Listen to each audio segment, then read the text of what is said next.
Episode 21, Confessions of Rock and Roll Cameraman. This is Shania. Okay.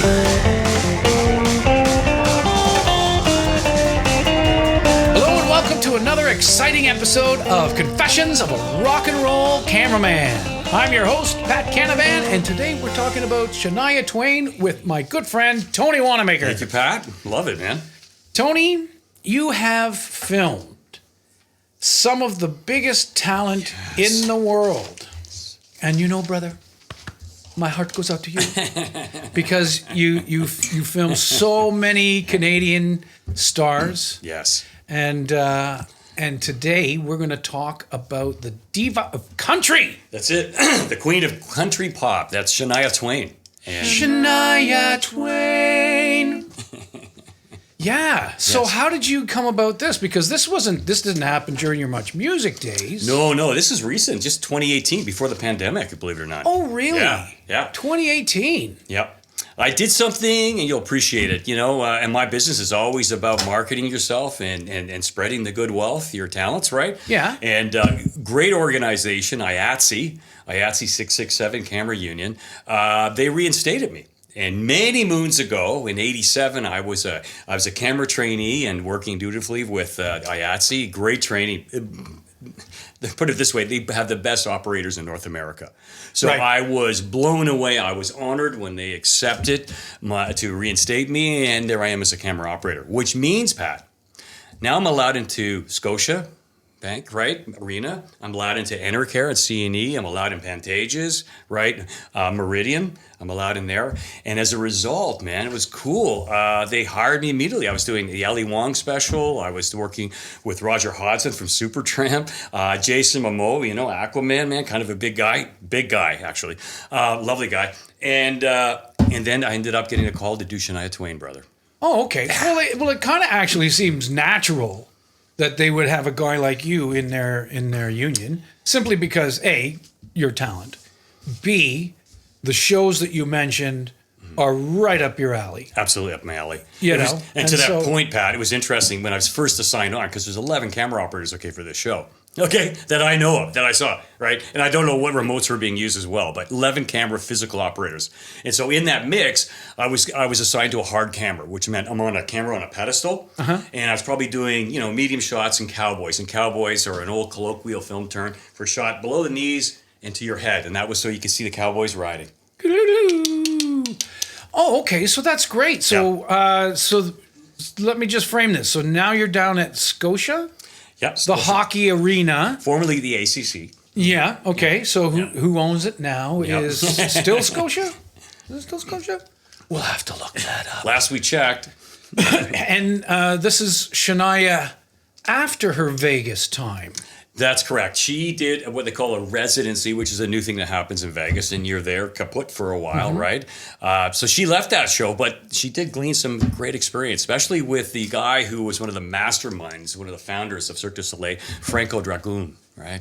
What? Tell me about Franco. Well, Franco is a visionary, and so he took basically a simple stage that we're used to, a proscenium stage, and it has vectors, right? It could be X, Y, but he made Z.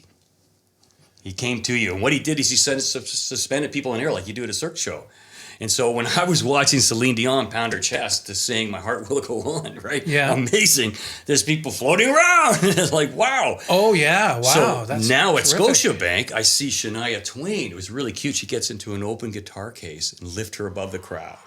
And talking about an immersive experience, man. Again, this is an artist making it work for them. They could have stayed on stage and belted it out. Yeah. And had the ease of the PAs carrying it for you. But no, you were in there with everybody. And I love seeing that. Solidarity, man, to your fan base. And up she went. She sang a beautiful new song called Solidarity. Soldier, I stand corrected, called Soldier. And she wrote that and produced that in 2017. And we'll get to reason why that's so important, man. Sure. Yeah. What's great about what I'm hearing right now is that you're down with 11 camera operators to film. I guess this is a tour to support her own album. Exactly, Pat. The tour was called Now, the Now Tour. And it was based on her new album. And which is really great because she wrote all the songs for this new album, man. See, back in the day, when she was popular with some huge songs, and you know them, Something about boots under our bed. Yeah, you know that. But she was writing these things with Robert Mutt Lange, aka Mutt Lange. He's familiar. A great record producer. Oh yeah, Mutt Lange is a huge history, right? Yeah. The Def Leppard sound was all Mutt Lange. But taken over by Bob Rock. Yeah. And then certainly his time with Bryan Adams. Yeah, was huge, right? Yes. Bryan Adams had that Mutt Lange sound. Remember the Robin Hood tune? And then I guess good citation. Yeah, so Shania met him, and then it was Shania Leopard. You know, no offense to Shania Twain, but that Mutt Lange sound, that was his sound, right? And sadly, which led to a tough period, really tough period, a rough patch, if you will, for Shania in 2009. And a couple things started happening to her around then, Pat, which was amazing. And this is really a story about survival, right? Yeah, okay. I mean, so she had the unfortunate incident where her good friend, Marie Ann, ended up spending time with Mutt. They fell in love. They got married. And so Shania and Mutt get divorced. But it's to Shania's BFF. Okay? Wait a minute. Yeah. Shania Twain's BFF ends up with Mutt Lange. Yep. And Shania gets divorced from Mutt and loses her best friend and husband. Yeah, and if you read the tabloids, folks, you see a lot of this kind of mathematics work out. It's a thing, I guess. But it devastated her, I'm sure. Well, this sounds like a 1950s song. Oh, but she's a lovely gal from Little Timmins, Ontario. She is as Canadian as you get. As a matter of fact, I'll relay a story. When I first got into the arena, we were breaking for lunch after rehearsals. And so, Pat, as you know, one of the first things I try and do is when I find out my assignment, now I'm been assigned, I'm going to be a wireless roaming on stage. I'm going to be in the dancer's face. I'm going to be in the player's face. I want you to know who I am. Oh, right? Really? Okay, so you immerse with them during lunchtime. Yeah, I don't want to be this guy in black, this pariah, this media soul stealer, right? No, I'm your friend, man. Let's work together. Yeah. And we talked about last show with Van Hager, to get reciprocity, to get good pictures. That's right. Yeah, we talked about, especially with Michael Anthony and you. Yeah. 100%, Pat. Yeah, okay, so cool. Here I park my little ass at a great groaning table with a lovely bunch of ladies, but there for the food. And I see one gal in the group, in the mix, and there she is, her hair back in a ponytail. Her hair's back in a ponytail. She's wearing a ball cap. And it's the visage, if you will, of a hair commercial, a cosmetic commercial. Maybe that maple syrup is the best thing to grow up on in Northern Ontario. I don't know. But she's beautiful. Yeah. A couple more minutes of deliberation. Duh, that is Shania Twain. Oh, she's having lunch with all the rest of the dancers and backup singers with her at Tony sorority. Wanamaker. With her sorority. I'm Really? the interloper. She's with the sorority. Oh, that's kind of, takes the shine off of diva, because usually divas are off in the flames. Well, but you're right. Later she'll get to the sequence. But before that, she is a common gal. She's a Canadian gal. She's humble, wholesome, fantastic, and just a delight. It was really great to see that. So good to hear. Nice one, Shania. What's striking about that is that because you're there, they get used to your face. They get used to my face. I don't intimidate them. They don't balk. They don't do something they normally wouldn't do, and they work. They flow with it. So it really works. And I've been doing it from day one. It works. It's great. It was a lovely thing to see. But I'm there with these huge production company, Eagle Rock Entertainment. Man, these guys are like the gold standard. Like back in the day, Pat, when we were talking about like the big ticket simulcast, that was the gold standard to shoot rock and roll live in the country I remember. in North America. Sure, the There's big no question. ticket. Yeah. So I was really thrilled when I was asked to come on this show, and it was like, wow, awesome. And I was working with this great British director, James Russell, right? Okay. Fantastic guy, but here's the irony. So two directors I've worked with I have massive respect for in rock and roll, and that is Tom O'Neill and Dave Russell. So Russell, what is this, a Russell thing? It's great. So I end up doing a freelance job. What is it? James Russell. So thank you, Russell. You do great directing, right? Yeah. So James Russell has you on the show, and you're not using one of the hardwired cameras. They got you roaming around, right? Yeah, I'm roaming around, and that is my milieu. That's my comfort space. I love that. But it's great because I'm working with this director. I would characterize him as James Dean, right, of the directors. Very cool guy, knows what he wants, and and it's interesting because at rehearsal you got a glimpse. While I was just watching a couple cameras, and I needed to get out there and do something, but I had a chance to see him, and it's like watching a drummer with 2 kick pedals. It's just. And don't forget, he's got 11 monitors in front of him, live cameras going, pick me, pick me. Right, every camera guy's vying for the best shot. My problem would be, because I'm a camera guy by nature, I'd be fixated going, wow, look at that shot and the depth in that. And 10 other shots just went by. Right. Can't happen, right? So he's doing this. His sidekick is producer, I guess associate producer in this context, was Jeremy Aziz. And I loved Jeremy because it was like working with Phil Collins. He looked just like Phil Collins. Oh, and really? I've worked with Phil Collins, and he is a lovely guy, right? He's just so blue collar, so down to earth. So immediately I loved Jeremy because I kept thinking I'm talking to Phil. With all due respect, Jeremy. And Jeremy, what I loved was Bank Customer 101. In what? In the new Mary Poppins Returns movie. Oh, God. Nice. Yeah. But Jeremy was great. So he was my liaison, and we got to go into the inner sanctum of Shania Twain's boudoir. Ooh, what and was it's that amazing. like? Lots of sequence, man. You don't be called the queen of country or the diva of country pop if you're not wearing sequin. Right? Oh, yeah. And have a lot of hair. Yeah. Well, she must have dozens of costume changes. Oh, it's beautiful to see because I'd only ever seen this type of presentation at the National Ballet and also at Paisley Park in Minneapolis with Prince. Yeah. Oh, yeah. Well, Prince, my God. He had a staff and they were making clothing. And I remember they were working a bolero jacket. Rondo like hearing that, a bolero jacket with all kind of arabesque design and stuff, with just fine, detailed work, right? Oh, yeah. And when I walk in now, take us to the Shania Twain, her clothing setup. Seamstresses are working on the gowns, beautiful costumes, right? For those of you who love fashion, you're going to go crazy because this is it. All kinds of knee-high boots, right? Lots of cat suits. And speaking of cat suits, that's a cat suit. So Julie's wearing a cat suit, but Shania has a modern version of that. Has more sequin, Pat. Yeah. Thanks, Lizzie. Catwoman. So Shania has all of these people in the wings working to make sure every costume is top notch. Yes, and that's showmanship, man. It's about putting on a show, change of costumes. As a matter of fact, just so you'll know, she's got this beautiful mane of hair, and a lot of times you watch on stage, you see this with a lot of artists, Pat. They'll hit a certain marker, and you wonder where is that wind coming from because there's nothing happening out there, and it's because there's cutouts all along the stage, just like that hidden elevator, that orchestra elevator, and they got a fan blowing. And if you hit the right mark, you look amazing. Yeah. Right? So it worked for her. It was great. Wow. So let's talk about this. So when she's changing and stuff, thank you. You were faced with a bit of a dilemma because how do you change the diva, or how do you videotape or film the diva, so that what's going on is being captured, but what's going on is not being captured. Well, if you know what I'm saying.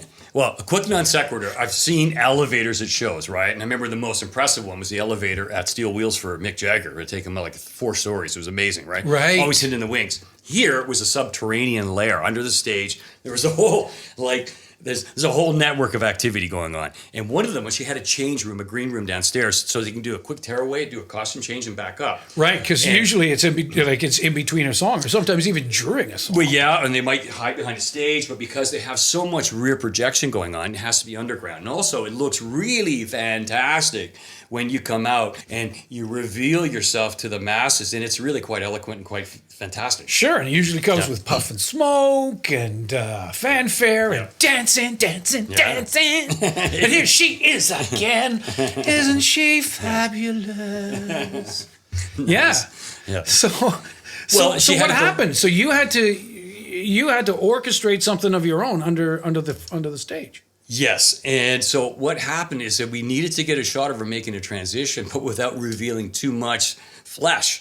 Yeah. And so too much booty. And so I was looking at the situation, working with Jeremy, finally figured it out. I said, look, real simple. We were in a box, basically, and they're trying to fit this camera in a spot that wouldn't reflect the mirrors, wouldn't show too much. The mirrors? Be discreet. Mirrors, because she's changing. She's got to see herself. Oh, right. So there's mirrors in the thing, and even if you see the camera in the mirror, Not good. right? So, right. simple solution, always the easiest route for success. Outside, take the camera outside. Easy, open with a drape, stick the lens through, protruding into the space, find out where the frame is, we clip it off.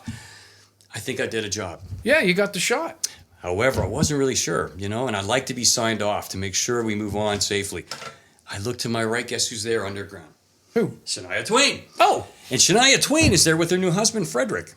Frederick Hearn. Well, Frederick used to be the husband of Marie Ann, which was her BFF. Yeah. Did they just swap people out in like a card game like you would in an old spaghetti western? Well, the key is, This is great. it's all about how people look when they're together, and they were really happy together. Wow, okay. Yeah, so it was really great. He seemed to be wonderful. He was a real gentleman. Because I approached him and said, Shania, I got a bit of a problem. Can I seek your advice? She loved that she was being asked, right, to impart her understanding and knowledge of how she'd like her job done. Right. And it was great. It really worked out. Frederick was a gentleman. He hung back to allow us to commiserate. Right, to and work. I explained it. We talked about it. We had some giggles, some fun. And she went, I'm really happy with this, Tony. Thanks. Oh, sweet. So when I saw James later, I said, we're signed off, man. The boss signed us off. Wow. And he's all happy. Yeah. So 2 birds there, let me tell you. Yeah. Okay, so you get on with the show. Yes. What comes along with the filming? Because what I discovered and I noticed, the gay community, they love her. Yeah. And they love her. And the analogy I draw, it's like an audience watching Cher, or folks who are going to hang out and play Judy Garland.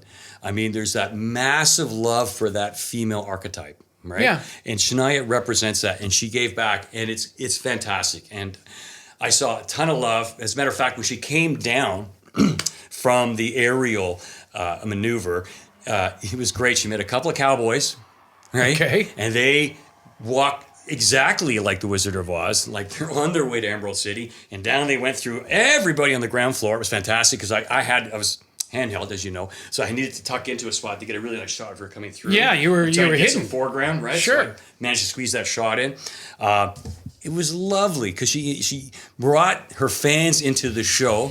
They were up on stage, then she released them and continued performing. And I thought, nice bit. That's great. It was really great. That's great.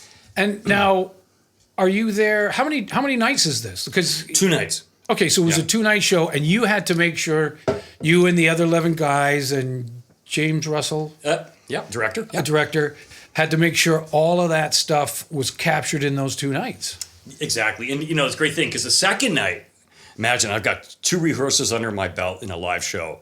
I'm oiled, man. I just know where to be, right? Yeah. So the one thing I must admit is that, she's a 52-year-old woman, dare I say, but 2 children, she looks amazing, right? And she wants you to know that. But she's only 5'3", and not a big girl. Right? Really? Yeah, that's her stature. But when you look at her, the way she presents herself, she's 6'3".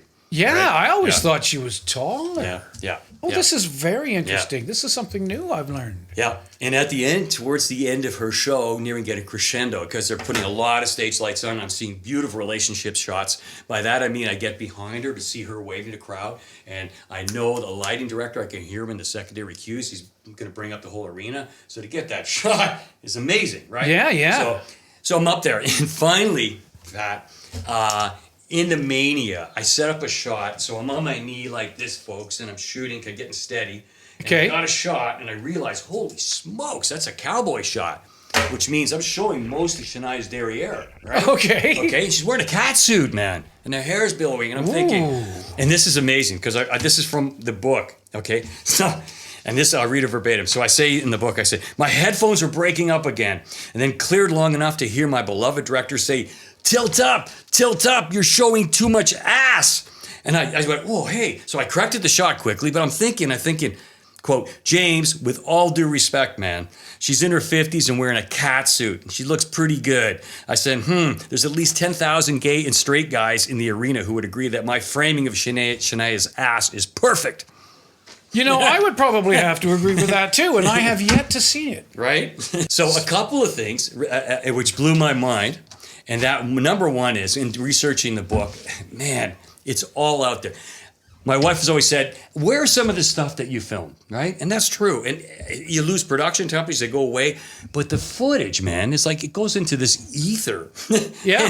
and it's out there. And thank you, YouTube, thank you. Because there it is. And this is a shot I'm going to put up in a minute. And Pat will put a better one. But I'll get ready for Lizzie right here to get a shot. Is that okay for you, Liz? And what's amazing, this is a shot from an audience member who just came up and took a shot, and it's the exact moment I'm on my knee taking a shot of too much ass. Oh, God. And you can see it. Now, I'm going to try and point it out there. It'll be kind of hard. Pat will do a better job when he gets up there. But there's Shania right here. Okay, there she's right there. Yeah. Sorry, folks. And then this figure is just coming out of the shadows. That's me. That's you. And I was blown away how mediated we are. Right? It's incredible. It's all there. So in another episode, we had a lovely young lady who's the artist that works with us on podcast. Her name is Daisy. Yes. Goes by Daisy, like Cher. We only need one name. And she drew this for me. Now, I did get her mother's permission, okay? So she drew this great picture of me, and that's that reverse shot I talked about of showing too much derriere and then seeing her interpretation of what the stage looked like, or the audience, rather. That's so pretty great. cool. Yeah. That's great. So, in summary, I say it was amazing to meet, and we know, and thank you, Ann Margaret, for channeling that path, and so that female performers like Shania, like Celine Dion can come along, and they are massive, not only in Canada, man, these are global superstars, man. Yeah. Celine, Shania, and one-name wonders. it's right? One name. Right? And I'll even add that she's not the great-great-great-great-granddaughter of Mark Twain. It has nothing to do with it. This is false information I'm feeding you right now. Or is it? Well, Tony, I really love how you love the Canadiana, yes, the spirit of Canada, the arts in Canada, how you film the arts in Canada so that other people can see the arts in Canada. You, nice. You've actually hired a neighborhood person to express art in Canada. Keep it local, keep it right. Yeah, so it's amazing. Yeah. It really brings together a sense of community and family, and that's really important. Well, and you're a writer. You'll appreciate this. Yeah. It may sound pretentious, but if you're in the creative arts, you got to kind of follow what's happening here and what you're figuring out here. And these things that we talk about, I truly love them, and I get a chance to investigate them. So there's a real earnest intrigue in addition to my profession. And I knew since I was that big, right? A zygote, I think. That's what I wanted to do. Well, yeah, that's you pretty did. young.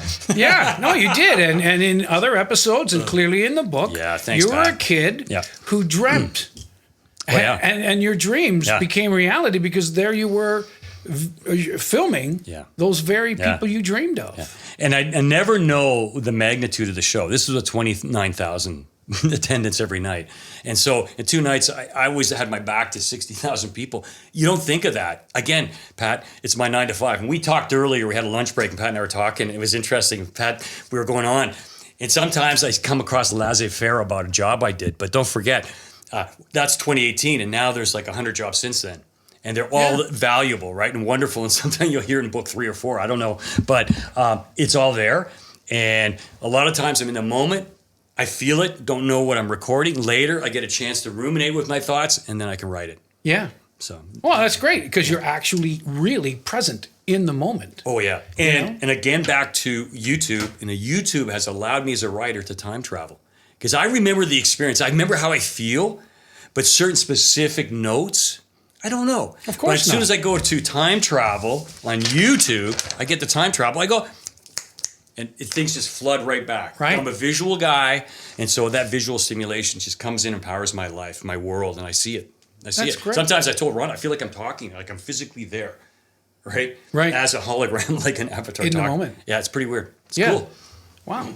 Well, on that note, YouTube fans. Yes. We do have a channel, Corn RC, on YouTube, and we really would like for you to like and subscribe and hit the notification bell so that when all the episodes come up, and a lot of you are doing it now, you'll be able to see the latest episodes as they come up. So like, subscribe, thanks for tuning in. Thanks for being part of the family. Tony, thanks for the adventures. Thank you. Awesome. And we'll see you next time on Confessions of a Rock and Roll Cameraman.